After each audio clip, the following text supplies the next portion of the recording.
Good morning, class 8. I welcome you all to yet another class of the subject SST. In this class, we're going to continue with the second chapter of your civics portion, that is the parliamentary government. In our last few classes, we have already studied that what do we mean by the parliamentary form of government and the presidential form of government. Then after that, we have studied about that why do we need parliamentary form of government. Then about the composition of the parliament we have studied, that is we have studied about the Lok Sabha, Rajya Sabha, the speaker, the president, the power and function of the parliament. Then later on we have also studied about the few powers of the president, which will going to continue in this class also. See, so let's start with the class. देखो, हमने last class में पढ़ा था कि हमारा जो composition है executive का वो होल्ड करता है आपका प्रेसिडेंट हाईएस्ट अथॉरिटी है, देन उसके बाद प्राइम मिनिस्टर है and then council of ministers है. देखो, जो प्रेसिडेंट है as I already told you कि वो एक सिग्नेचरी बॉडी है और उसका जो यू कैन से जो उसके पावर्स हैं वो बस सिग्नेचर बेस्ड पावर है. बट स्टिल प्रेसिडेंट के पास वेरियस पावर्स होते हैं, जिसमें से the first one is the executive power. तो एग्जीक्यूटिव पावर में क्या है कि एग्जीक्यूटिव पावर ये कहता है कि जो प्रेसिडेंट होगा वो ही इम्पॉर्टेंट अपॉइंटमेंट्स करेगा on the advice of the prime minister. जैसे सुप्रीम कोर्ट है, chief justice of supreme court, high court, election commissioner, attorney general, auditor and controller general, ambassador to different countries, ये सब आपका president elect करेगा लेकिन prime minister के advice पर. Then आता है उसका लेजिस्लेटिव पावर. लेजिस्लेटिव पावर्स का मतलब क्या है?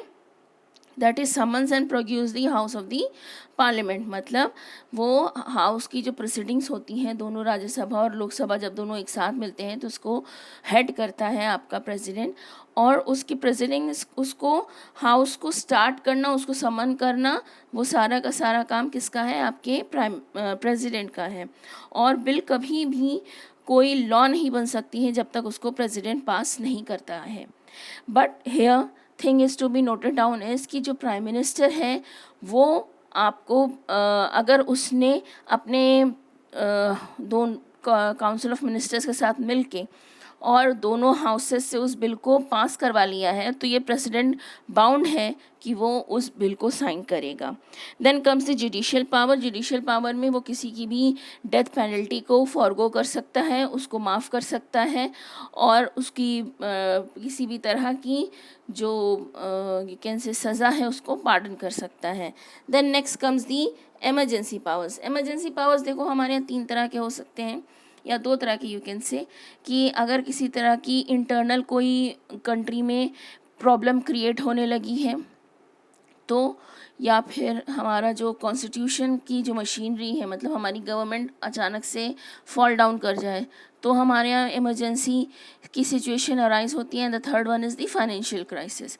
तो इस फाइनेंशियल क्राइसिस में या आपके कॉन्स्टिट्यूशनल ब्रेकडाउन में, कॉन्स्टिट्यूशनल जो मशीनरी है उसके ब्रेकडाउन में, या फिर आपके इंटरनल या एक्सटर्नल आर्म डेंजर में क्या होता है कि जो आपका प्रेसिडेंट होता है वो इमरजेंसी को इम्पोज करता है और तब वहाँ पर प्रेसिडेंट्स रूल लगता है. देखो, प्रेसिडेंट्स रूल या इमरजेंसी का इम्पोजिशन जो है वो हमारी पूरी कंट्री में भी लग सकता है और या फिर किसी एक पर्टिकुलर स्टेट में भी लग सकता है.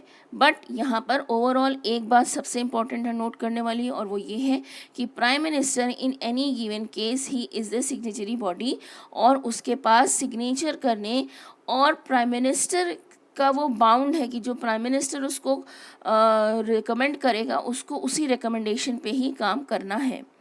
ना next comes the prime minister. Prime minister as you all know कि वो जो पार्टी विन की है उसका हेड है, और उसने जो पार्टी के विन करने के बाद जो लोग वो जो उसका हेड था, जो पार्टी मेजॉरिटी में आई थी, उसने इलेक्शन विन किया था, उसका जो हेड था वो ही आपका प्राइम मिनिस्टर बना है. और उसका जो मेन हमारे यहाँ जो मेन हेड होता है तो वो कौन होता है? आपका प्राइम मिनिस्टर होता है. और वो इन एनी केस प्रेसिडेंट से बहुत ज़्यादा यू कैन से पावर्स रखता है. क्यों? क्योंकि वो लोगों की थ्रू इलेक्ट होकर के आया है।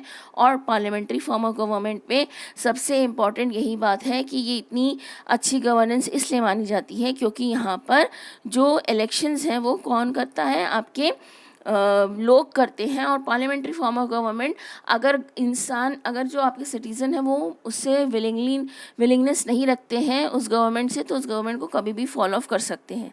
Then next comes the council of ministers. Council of ministers basically वो मिनिस्टर्स होते हैं जो आपके प्राइम मिनिस्टर इलेक्ट करते हैं, अलग अलग मिनिस्ट्रीज़ को असाइन करते हैं उन्हें, और वो मिनिस्टर्स जो होते हैं वो अपने उन मिनिस्ट्रीज़ के लिए रिस्पॉन्सिबल होते हैं। देखो यहाँ पर जो कैबिनेट मिनिस्टर्स हैं, यहाँ पर जो मिनिस्टर्स हैं बेसिकली तुम्हारे तीन मेजॉरिटी के, यू कैन से 3 पार्ट में डिवाइड किए जा सकते हैं।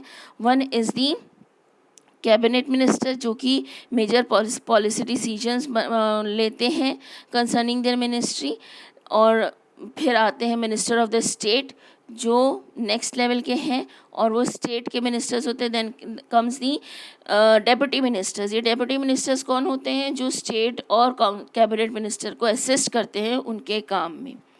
तो यहाँ पर एक सबसे इम्पॉर्टेंट चीज़ ये है कि जो मिनिस्टर है he must belong either of the parliament of the house of the parliament, यानी कि उसको किसी भी हाउस ऑफ द पार्लियामेंट का मेंबर होना ज़रूरी है।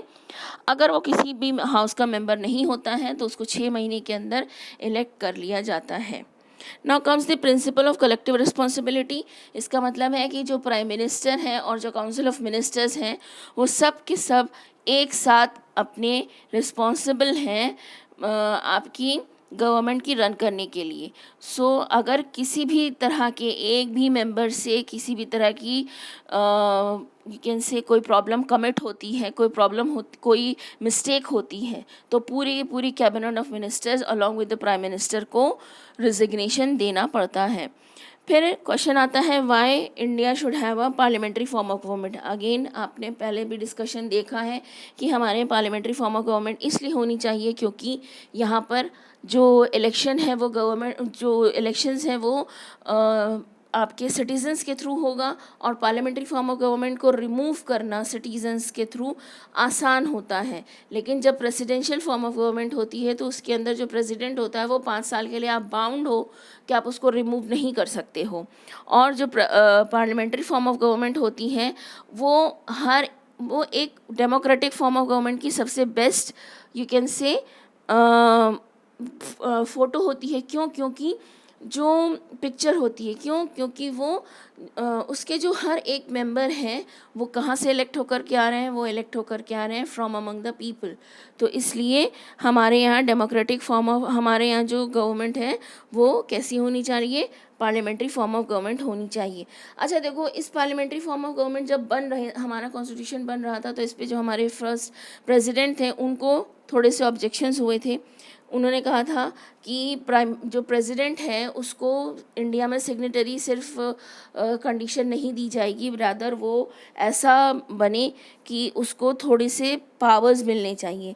तो इसके ऊपर जो कॉन्स्टिट्यूशन के फ्रेमर्स थे अलॉन्ग विद पंडित जवाहरलाल नेहरू, जो एक फ्रेमर थे मिस्टर MC स्टैलवर्ट, उन्होंने कहा कि ऐसा नहीं हो सकता। क्योंकि अगर ऐसा हमने कर दिया तो हम जो पार्लियामेंट्री फॉर्म ऑफ गवर्नमेंट की जो एसेंस है उसको हम ख़त्म कर देंगे। अच्छा देखो, हमारे यहाँ पार्लियामेंट्री फॉर्म ऑफ गवर्नमेंट जो है वो हम इसलिए भी फॉलो करते हैं क्योंकि वो हमारे लिए इजी टू अंडरस्टैंड है। क्योंकि हमारे यहाँ ब्रिटिशर्स रूल करके गए और ब्रिटिशर्स के यहाँ यही रूल पॉलिसी थी।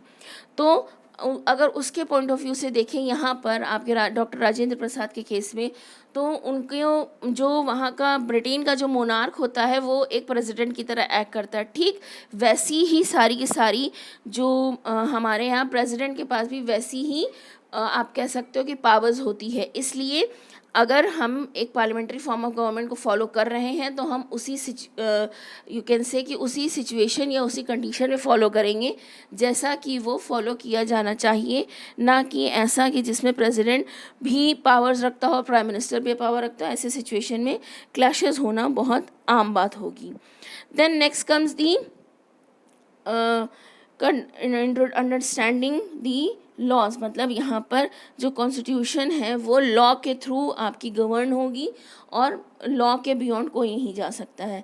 Then introduction of the rule of law, इसका क्या मतलब है कि जो आपके काउंसिल होंगे, जो रूल ऑफ लॉ है मतलब आपके जो गवर्नमेंट होगी उसके ऊपर कौन रोल करेगा, उसके ऊपर रूल करेगा आपका जो लॉ है, आपका जो कॉन्स्टिट्यूशन है वो उसके ऊपर रूल करने वाला है. देन इक्वालिटी बिफोर लॉ, मतलब अगर कोई भी मिस्टेक किसी से भी कमिट होती है, चाहे वो प्राइम मिनिस्टर हो, प्रेसिडेंट हो या एक नॉर्मल सिटीज़न हो, सबको एक ही तरह के रेपरकशंस झेलने पड़ेंगे. देन उसके बाद आपका we come to an end of your chapter. इसके अंदर आप देख सकते हो you are having some explanatory words very important from point of view of your learning as well as from point of view of your examination. So better you go through these words also. To this we come to an end of today's class, and to this come to an end of this chapter also. In our next class we're going to continue with the new chapter. Thank you so much. Have a great day ahead.